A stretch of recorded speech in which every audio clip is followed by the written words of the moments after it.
What's going on, Infected? It's Wolf with Quarantine, and this is Kickstart Your Week.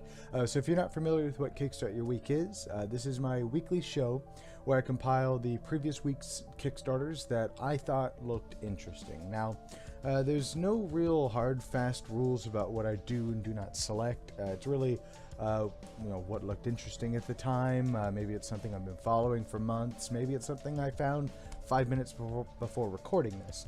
And I'll look at it if so, even if the name maybe stuck out, or maybe a mechanic or something, and then I'll look over the Kickstarter page, watch the video, kind of look over the game in general, and then I'll kind of make a decision there. But there is one hard fast rule that I do go by, and I do limit it to a maximum of 5. Purely because sometimes there's so many Kickstarters that just look so cool, and I have to draw the line somewhere because I don't have time to go through each and every Kickstarter. So this week's Kickstart Your Week is gonna be a short one. So I looked over several different Kickstarters this week, and none of them really jumped out at me. They looked really boring. They didn't. A lot of the Kickstarters out there that for this past week, they just, I don't know, none of them really grabbed onto me. None of them really jumped out. None of them really looked all that interesting.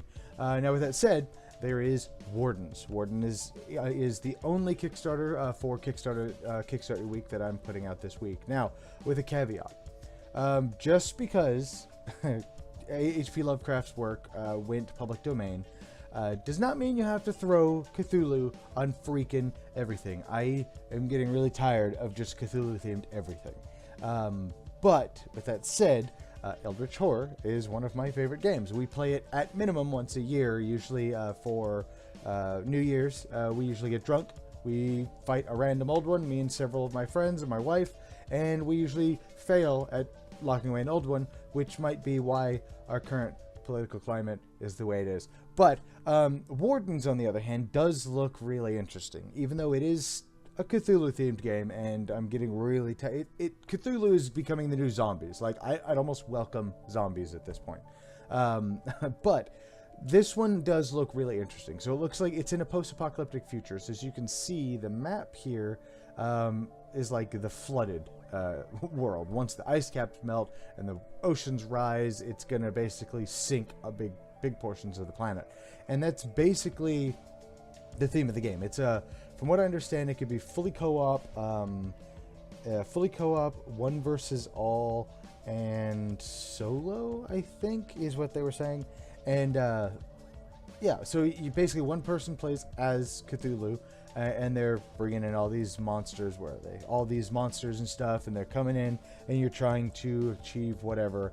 Whereas the other players are these steampunk characters that are running around the world, which I am kind of bummed that there's only 3 Warden miniatures. If I'm not mistaken, there's some for the stretch goals, but I like the big thing that really jumped out at me here was the steampunk setting. I like the Lovecraft apocalyptic and steampunk kind of melted pot together. I thought that was really neat. And then you got these different factories, and I watched the video for this a few days ago, and I probably should have watched it again right before recording this, because I don't remember 100% how to play. I do know the battle tokens, like you have defense beats attack, but attack beats this beats defense.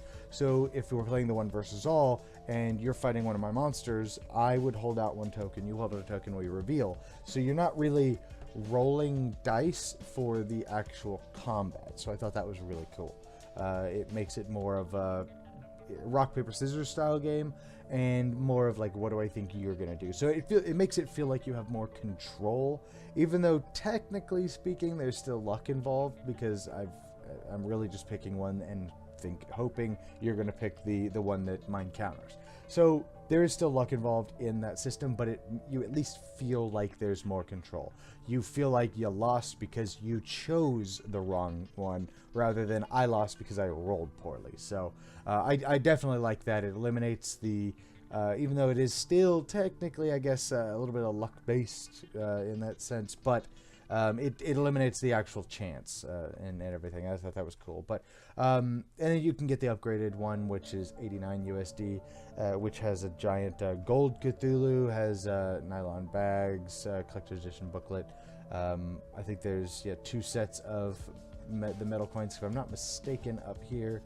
You get metal tokens, but then these ones are brass-plated metal tokens, which also looks cool because again it fits with the steampunk aspect. It looks really cool, and I'm going to talk about this one a little bit more, since that this one is the only Kickstarter that I have this week.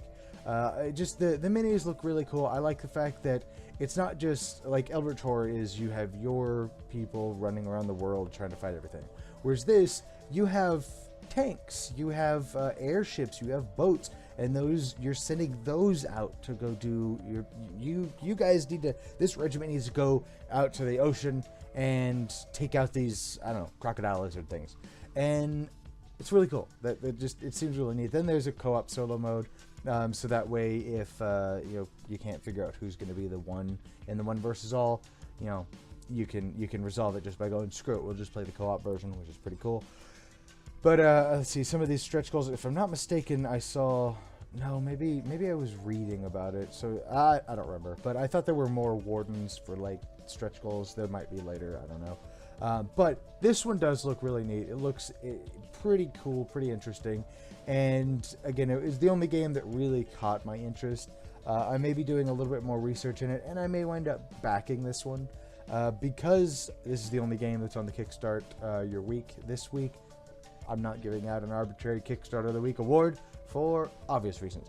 Anyways, I hope you guys enjoyed this. If you guys like the channel, definitely check out down below for more reviews, interviews, random crap, more random crap. Anyways, I hope you guys enjoyed this. If you're new here, hit that subscribe button down below, and I'll see you guys next time in the quarantine.